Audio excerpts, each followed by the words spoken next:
Hi, my name is Prince Abraham. In this video, I'm going to be demonstrating the latest functionality of OpenCRVS and how it can digitally support a country's civil registration services.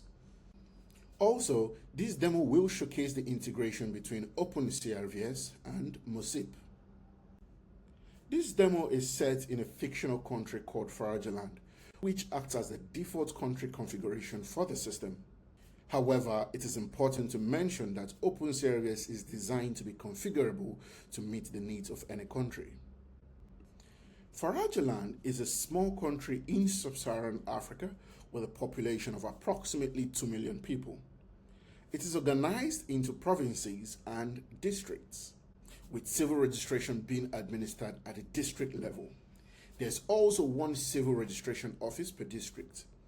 Each civil registration office has a registrar and a registration officer, and then there are field agents who work at the community level to support civil registration activities. This demo takes place in the English-speaking part of Farajaland called Ibombo, a rural locality with low population density and poor mobile phone and data coverage. In Ibombo district, there are 3 civil registration actors, namely Kennedy Mwini, a registrar formally appointed by the Civil Registration Authority to register vital events within Ibombo. Then we have Felix Katongo, a registration officer. Felix is an official civil registration staff member who assists the registrar with office work. This includes the validation of submitted declaration forms and the printing of certificates. And finally, we have Kalusha Bwalia, a community social worker. Kalusha Bwalia acts as a trusted field agent declaring the births and deaths that take place within the community. To support the civil registration activities in the Ibombo district, the following users and scopes, in other words permissions, have been defined. The scopes enable users to perform specific actions in the system.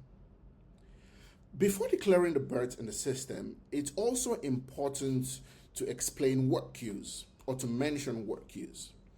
Each user in the system has their own work queues which differ based on the permissions or the scopes assigned to them.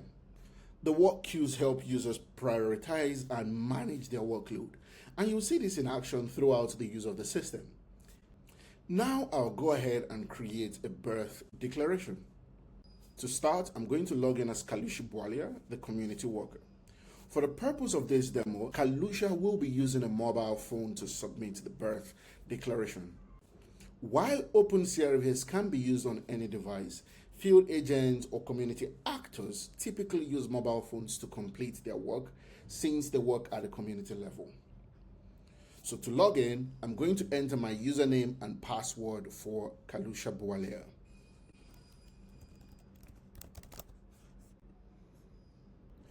Here, I'm going to be required to enter the 2-factor authentication code, which provides an additional layer of security. Depending on the configuration of the system, the code could either be sent via SMS or email. Farajaland uses email as the preferred method. After entering the code, I'll click Verify button to proceed.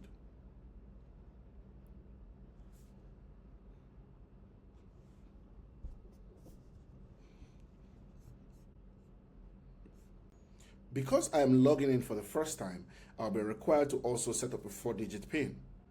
I'll need to enter this PIN anytime I'm accessing the application, as it ensures the system stays protected with or without internet connectivity. It is very similar to how you set up a PIN for your phone or specific applications. After entering the PIN the first time, I'm going to re-enter the PIN to confirm it. As you can see, I now have access to the system. If I click the hamburger menu at the top left of the screen, you can see that I'm logged in as Kalusha Bwalia, the social worker. Now let's go ahead and create a birth declaration. I'm going to do this by clicking the obvious plus button at the bottom right of the screen. Once I click this button, I'll be taken to this page. For this demonstration, I'm going to focus on the declaration of a birth event and how OpenCRVS seamlessly integrates with MOSIP, acting as the national ID system. I'm going to go ahead and select birth and then click the continue button to proceed. The first page is the intro page. The purpose of this page for Farajalan is to introduce the birth registration process to the informant. As a community actor or field agent, I'll be expected to read the information on this page to the informant. It is important to note that the content of this page is fully customizable to meet the needs of any country. So you can customize this page to suit whatever you want to say. I'll go ahead and click the continue button to proceed. The next step is to enter the details of the child.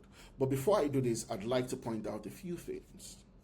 Firstly, the form has several validation rules. For example, fields with an asterisk are required. If I don't enter any value, the application is going to tell me that a field is required. As you can see here, required for registration. Secondly, if I enter a future date of birth, the application will inform me that the date is invalid. Here you can see must be a valid date of birth. Throughout the form, there are smart validation rules that ensure the quality of data entry and support for international civil registration guidelines. Thirdly, the form shown here is a default OpenCRVS form. You can customize the form to suit the context and needs of your country in areas such as the fields, validation logic, conditionality, and much more. Now I'm going to proceed to enter the birth details of the child. As you can see, I've entered the first name, last name, sex, and date of birth for the child. For place of delivery, I have several options here, such as health institution, residential address, and other. For residential address, it is assumed that it is a home birth, so a home address will be required. However, for health institution, OpenCRVS provides an autocomplete feature that allows you to enter the health facility by providing the first few characters. This field is populated using known reference data of all health institutions within the country.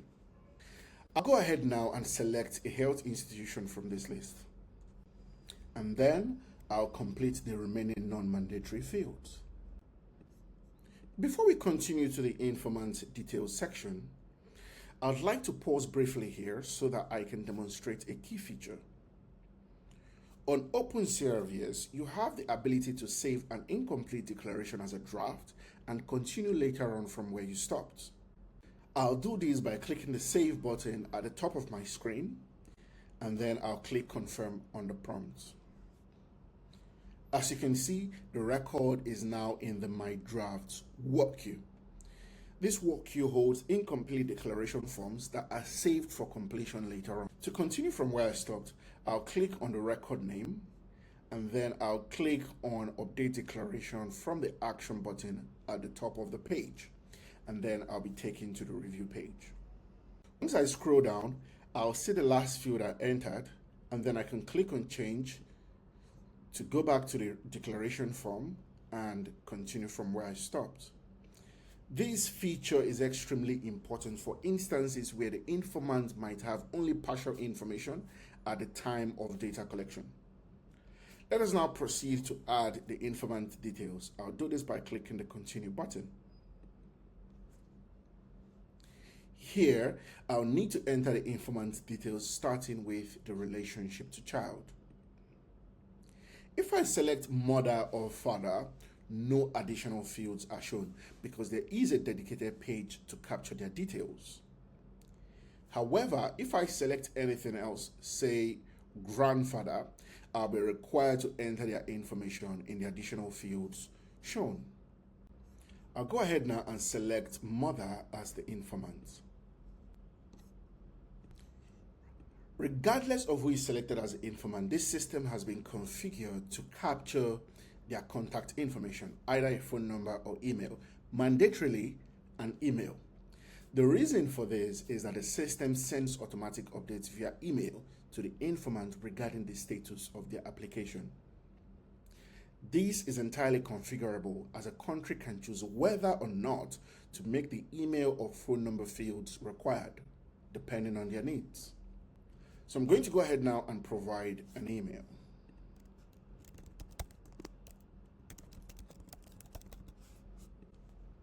And then I'll click the continue button to proceed. The next screen is the mother's details, which we are going to provide. The first thing to note on this page is an entirely new ID verification section. This section provides configurable options as to how a country wants the parent's details to be captured and authenticated with MOSIP. There are basically three options. The first is manual entry. Here, the mother's details are entered manually. The second is the QR code reader. This is particularly useful when there is no internet connectivity.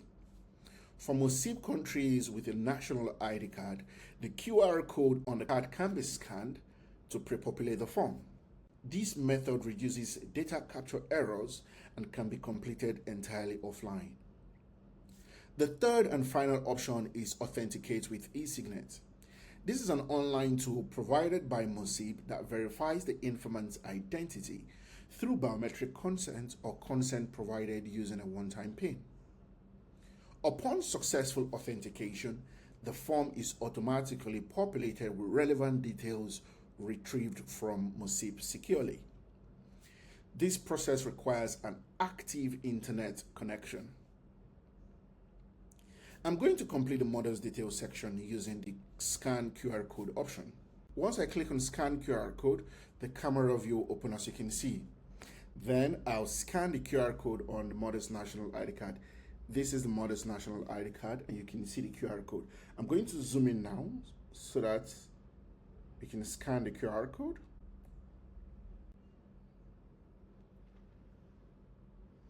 Within a few seconds of scanning the QR code, the form is pre-populated with the mother's details as you can see here.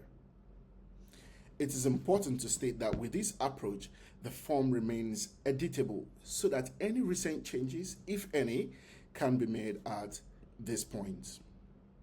As earlier mentioned, this functionality can completely work without internet connectivity.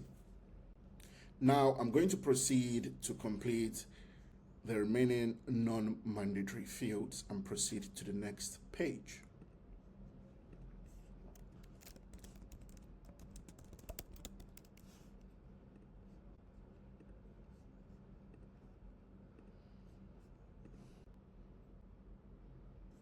After completing the mother's details, I'll click the continue button to proceed.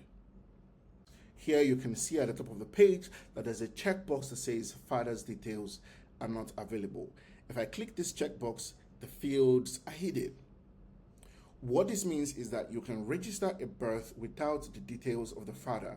However, a reason must be provided. It is important to state that this business rule is defined for foreign land and can be fully customized to meet the needs of any country.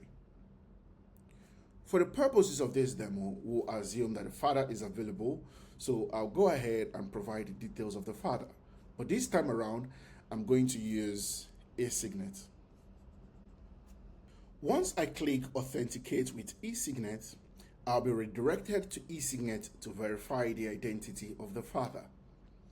I'll need to enter the father's national identity number or UIN to authenticate their identity. After entering the father's UIN, I'll click the Authenticate button. What will typically happen at this point is that the informant will either be sent a one-time password, which will then be entered into the system to provide consent, or they'll be asked for the biometrics. Normally, this is what will happen on the MOSIP side. Right now, we'll just assume that the authentication is successful based on that process, and then we receive the details of the father, which is pre-populated on the form, as you can see. Due to the fact that the authentication with MOSIP is successful, there's a flag shown on this page, ID authenticated. As earlier mentioned, this process requires internet connectivity to work. It is also important to state that with this approach, the key fields will not be editable since the data was fetched from MOSIP. I'll go ahead now and complete the remaining non-mandatory fields. And then I'll click the continue button to proceed. The next page is the supporting documents page. There are various supporting documents that the system allows you to upload, each providing evidence of validity or authenticity to the record. To upload supporting documents as a field agent, I'll typically do this using the camera on my mobile device. However, for this demo, since I'm using my laptop, I'll go ahead and select a few supporting documents. I'll select the immunization card as the proof of birth. Then for the mother's ID, I'll upload a copy of the mother's ID. And then I'll do the same for the father.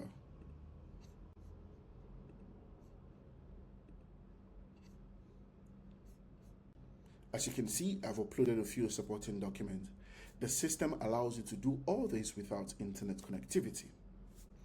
I'll click continue button to proceed. The next page is the review page. The purpose of the review page is to ensure that there are no mistakes in the declaration.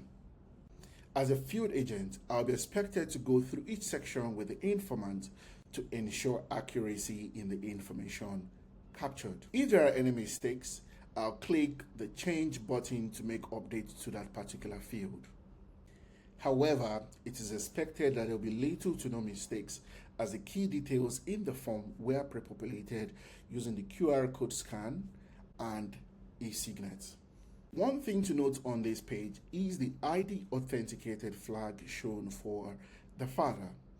This is shown because the father's details has been authenticated through e-signet as he provided consent using a one-time PIN, as I mentioned earlier on. However, note that for the mother, there is no flag because even though the QR code was used, no interaction happened with MOSIP. The QR code was merely a means to populate the form to avoid data entry errors. If the informant, that is the mother in this case, is comfortable with everything in the form, she will go ahead and sign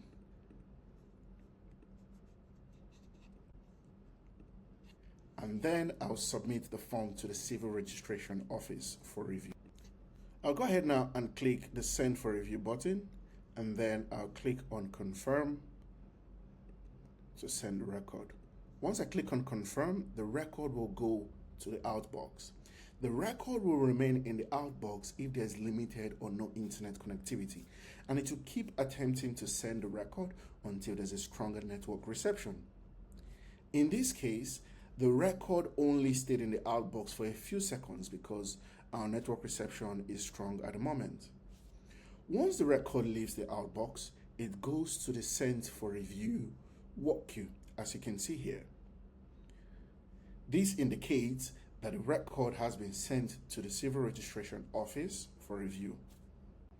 Also, at this point, an automatic email is sent to the informant. Let me show you what this email looks like. Here you can see I have a new email in my inbox. When I click on it, you can see birth declaration submitted for review. Hello, your birth declaration for Diego Silva is now in review. Please expect a follow-up response in the next few days on the outcome of your birth declaration. You can also see the tracking ID, and it says here that please use this in any follow-up inquiries with the registrar at Ibombo District Office.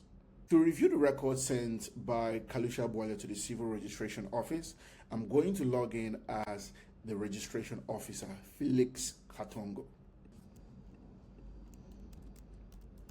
So I'm going to enter the username and password for Felix Katongo,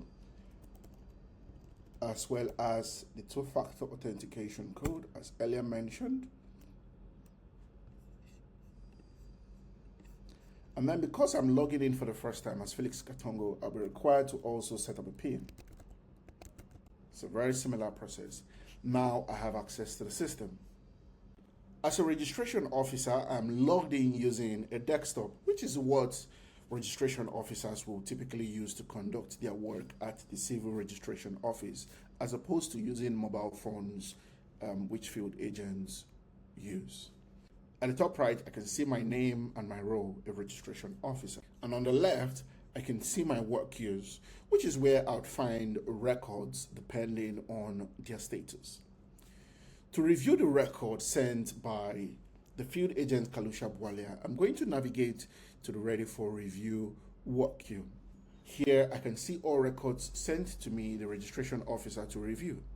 At the very top here, I can see the record just sent, Diego Silva, and I can see that the record was sent 6 minutes ago. To review this record, I'll click the record name and I'll be taken to this page. One of the first things you'll notice on this page is that only status, which indicates that the record is in review, events, and tracking ID are visible. Every other information is hidden. Why is this so? The reason for this is that OpenCRVS has been designed to protect personally identifiable information, that is PII, by default. All access to records is strictly audited and every action performed on a record can be tracked. This promotes data protection and accountability at the registration office. Another thing you'll notice on this page is the action button at the top right of the page, which allows users to perform specific actions. The action button is typically context sensitive, meaning the available actions that can be performed will depend on the user's role, their scopes, and the current state of the record or workflow. When I click the action button, you can see that the actions available are view declaration, review declaration, and archive declaration. As a registration officer, I can perform these actions because the scopes have been given to me. However, some of them, like review declaration and archive declaration, are inactive at the moment because I can only perform these actions once I have downloaded and assigned this record to myself.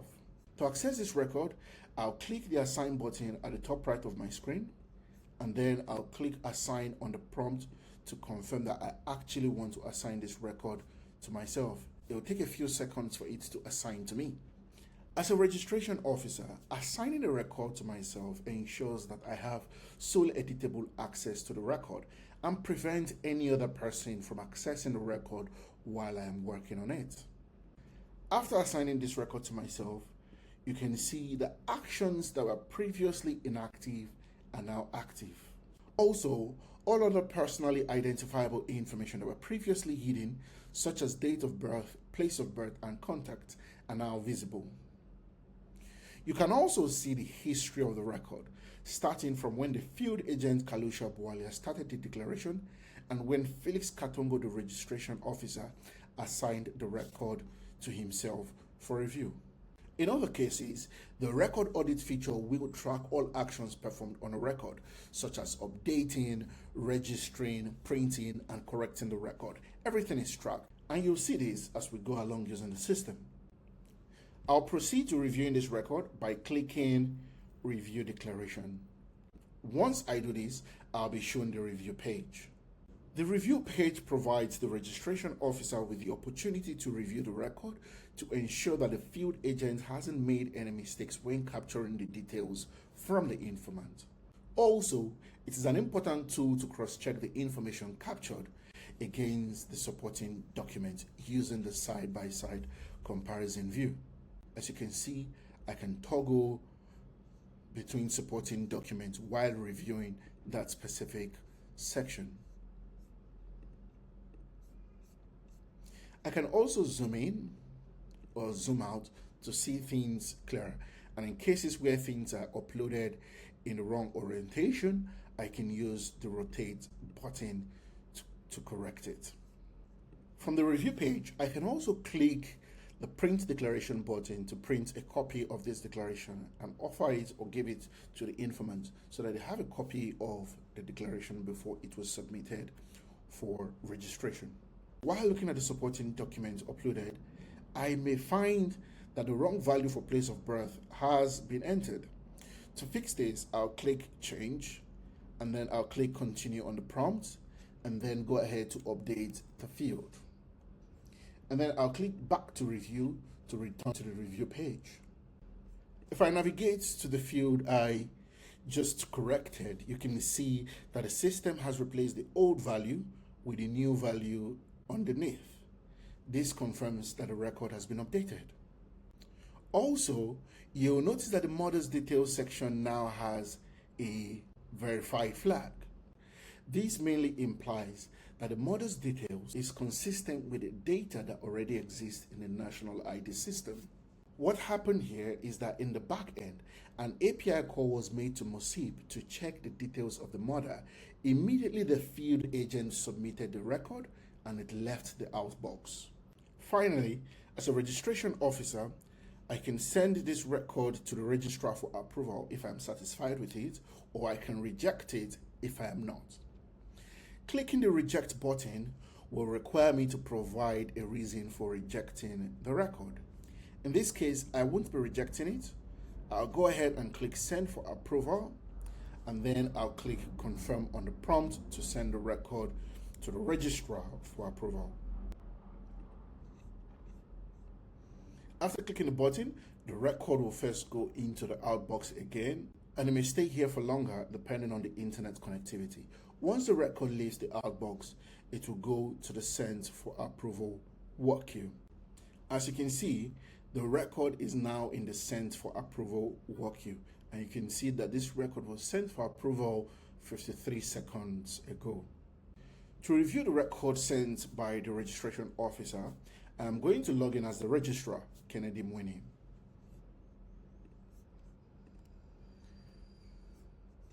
As you can see, I have successfully logged in as a registrar on my desktop.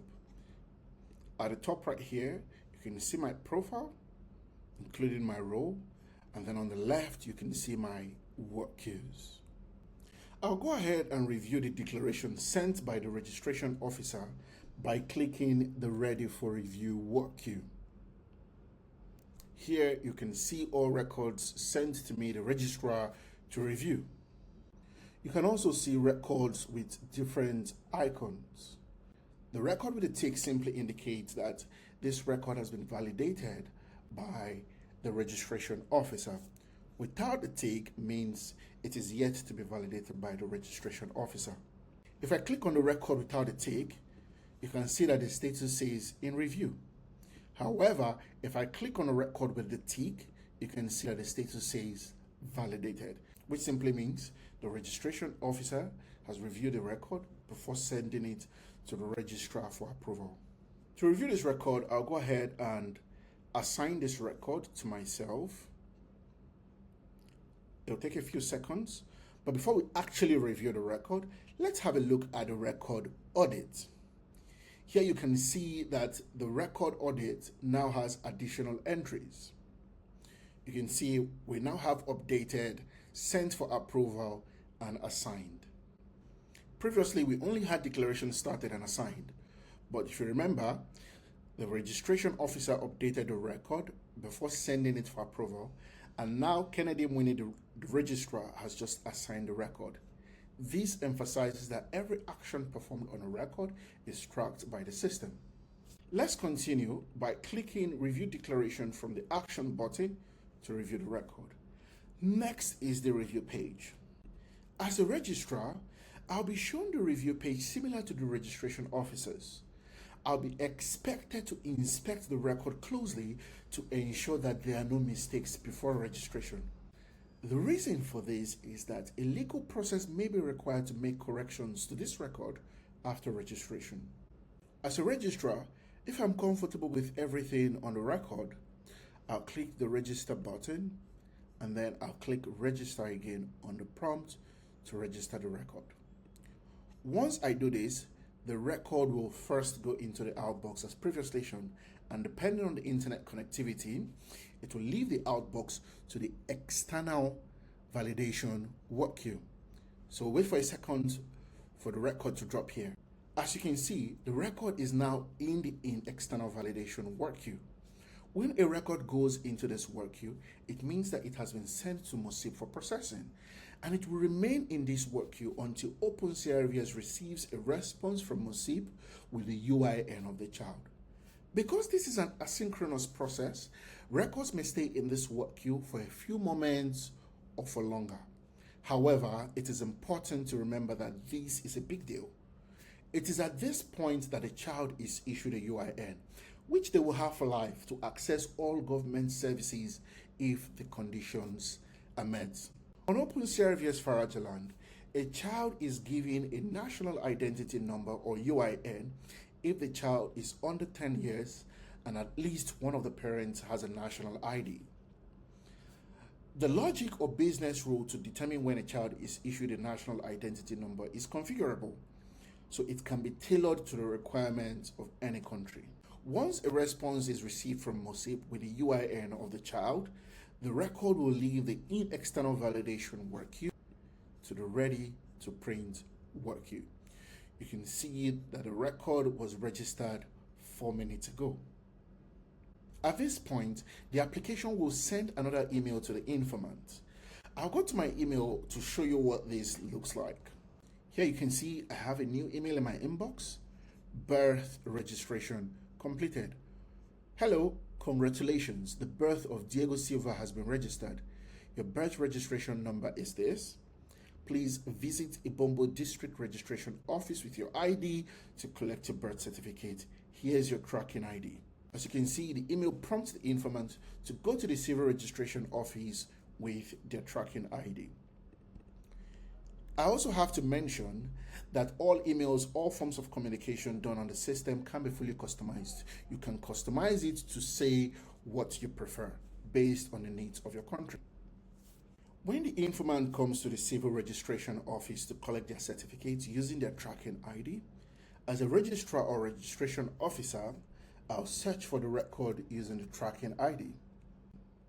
After searching, you can see the result. This will allow me to print the certificate. To actually print the certificate, I'll click the record and then I'll assign the record to myself. You're already familiar with this process. It'll take a few seconds and then I'll click the action button and click on print certified copy. OpenCRVS supports the configuration of multiple certificate templates. This caters to the needs of countries with different types of certificates for the same event. For example, a different type of certificate may be issued for an early or delayed registration. I'll go ahead and select birth certificate as the type of certificate I want. I'll then be required to select who the certificate is going to be issued to. In this case, I'll select print and issue to informant, the mother. Remember, the mother came to the civil registration office with her tracking ID. The next thing to do is to click the continue button. Here, I'll be required to verify her identity by requesting for a physical copy of her ID. Once I verify that the ID is a match with what is on the system, I'll click ID verified. The next thing to do is to collect payment for the service. The reason this page is shown is because this is a late registration. OpenCRVS Farajaland has been configured to request if when the registration is between 30 and 365 days. If it's below 30 days, no fee will be requested. This is entirely configurable to fit the needs of your country. After collecting payment, I'll click continue to proceed. At this point, you can see the preview of the certificate, which allows you to ensure that everything checks out. You can see the birth registration number at the very top. Let me zoom in to show a critical information.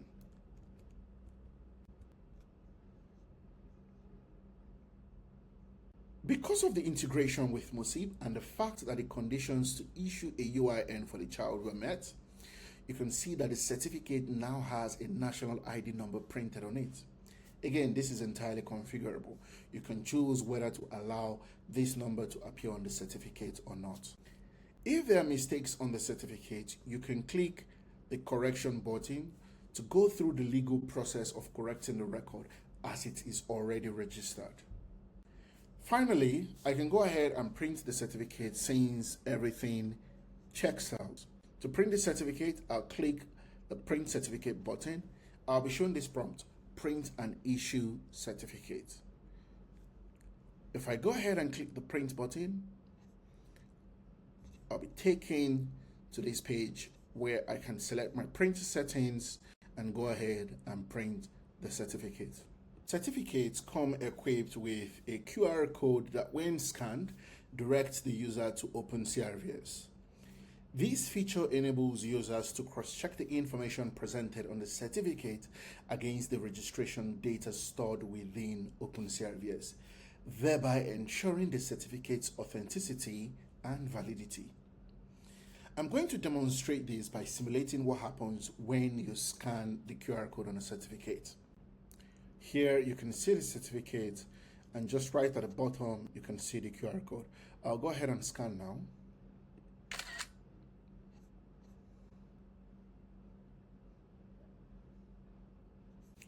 After scanning the record, because I am already logged in, I am immediately directed to OpenCRVS, where I am shown partial details of the record. If I wasn't logged in, I'll be shown the login page to enter my username and password, since this feature is presently meant for authorized users alone. You can see at the bottom, after verifying the certificate, please close the browser window. That's what the prompt says. We're going to go ahead and do this. Another important feature I'd like to demonstrate is record correction.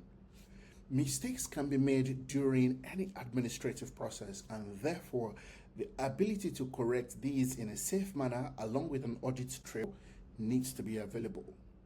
OpenCRVS allows a registrar to correct a record, provide a reason for the correction, attach accompanying supporting documents, and make the correction, keeping an audit trail of all actions throughout the process. OpenCRVS also supports a correction workflow where the registration officer requests for a record to be corrected, which is then sent to the registrar for approval before the record is corrected. I'm going to go ahead and demonstrate this by logging in first as a registration officer to submit a record correction request. As you can see, I'm now logged in as a registration officer. I'll search for the record I created earlier on using the tracking ID. And then I'll go ahead and assign the record to myself.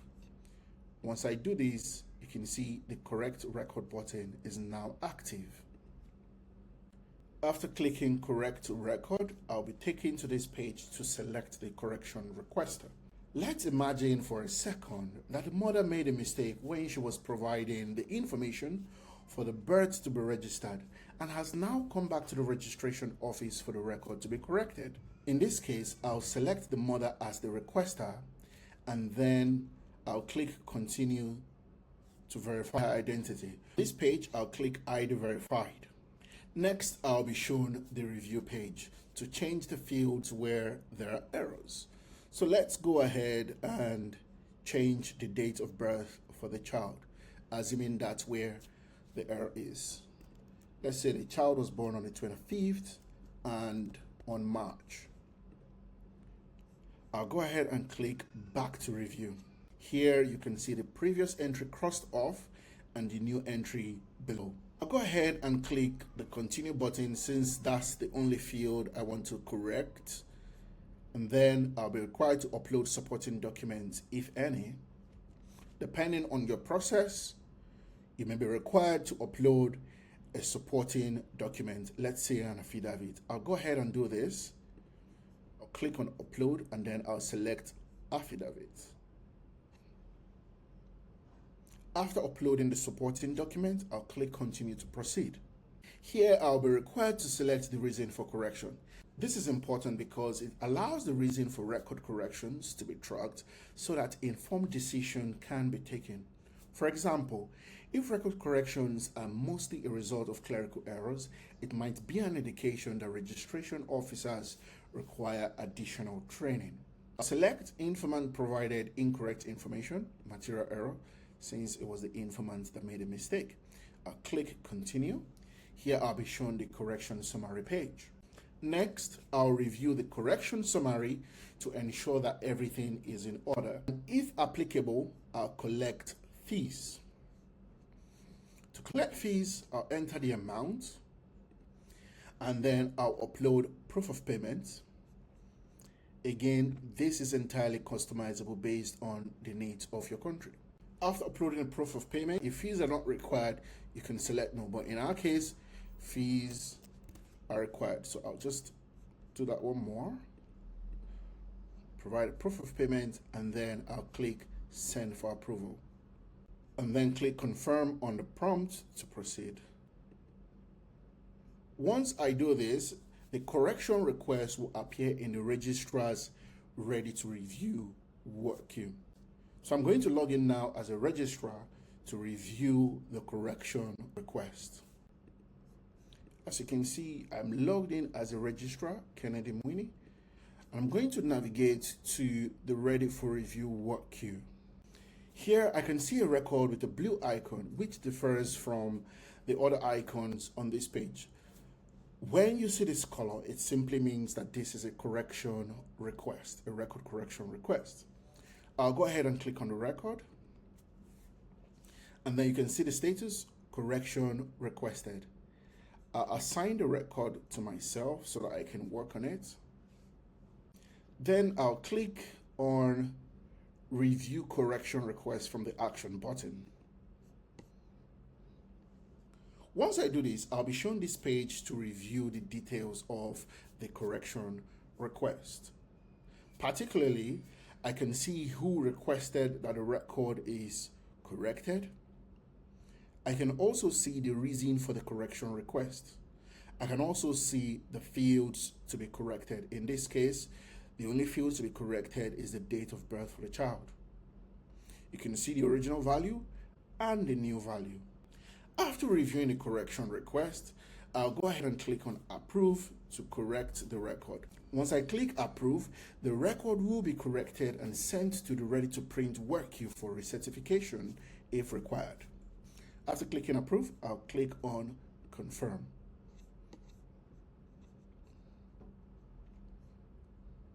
As you can see, it took a few seconds and the record is now in the ready to print work queue. This action of correcting the record is equally captured in the record audit feature as mentioned earlier on. If we look at the record audit, you can see that the record correction was approved. You can also see when the correction request was sent and now when it was just approved. Of course, this confirms that every action performed on the record is tracked and shown in the record audit history. The next feature I'll demonstrate is deduplication. OpenCRVS has a deduplication feature that has been designed to automatically flag potential duplicate records within a country's civil registration database, not just the registration office. While logged in as a registrar, I'm going to demonstrate how this feature works by navigating to the ready for review work queue. As you can see, there are several records here. However, this icon, if you notice this icon, it's different. When you see an icon like this with two pages stacked on top of each other, it simply means that this is a record that has been flagged as a potential duplicate. I'm going to go ahead and click on it. I can see at the top of the page that a potential duplicate flag is also shown. I'm going to go ahead and assign this record to myself.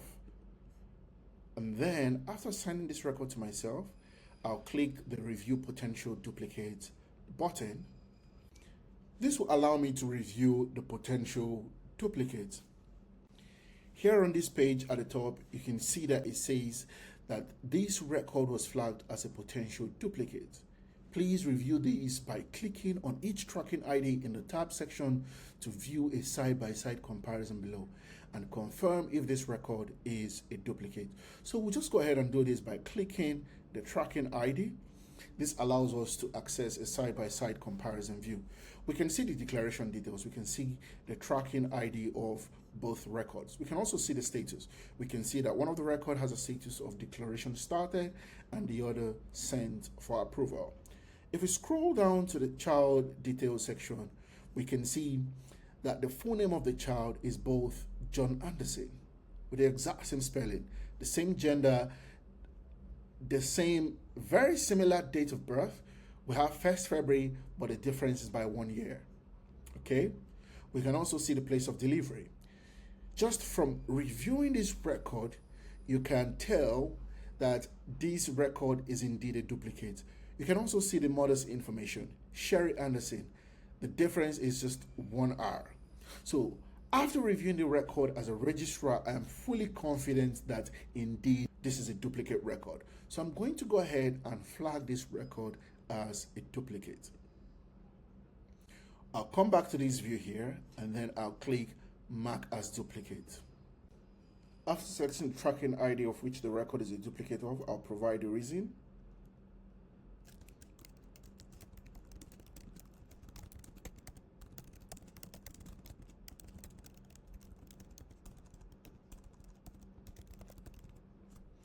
And then I'll click Mark as duplicate. What happens at this point is that the system will archive the record. It is important to state that while the system will assist you in flagging potential duplicates, the decision is really up to you to confirm whether indeed the record is a duplicate or not.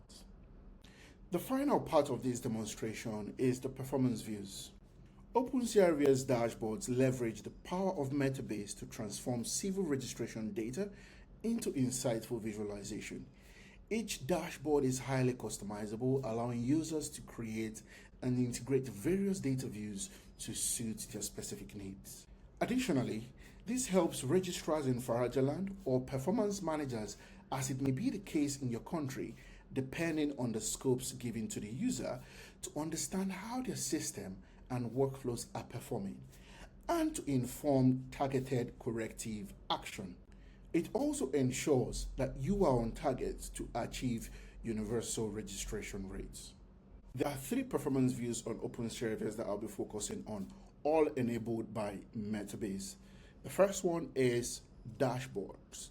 The dashboard view is an infographics of registration data. As you can see here, it captures the total registration, percentage of total registration certified, registrations by age, by gender, completeness rates by states, and registrations over time, including record corrections by type. Of course, all of this is entirely customizable to fit the needs of your country. It also depends on the data you want to report on. You can also see, you can filter by respective events. You can also filter by a time period, also by state or a gender. The next view is the statistics view. The statistics view is an infographics of vital statistics data. Here we're reporting live births by place of birth and live births by age of mother. The same filters remain. And finally, we have the leaderboard. The leaderboard is an infographics of the performance of registrars and registration officers. As you can see here, we have leaderboards of registrars and registrations by state. This allows you to see the top performing registrars as well as the top performing state or districts, depending on your country. This video summarizes the key features of OpenCRVS. Thank you very much.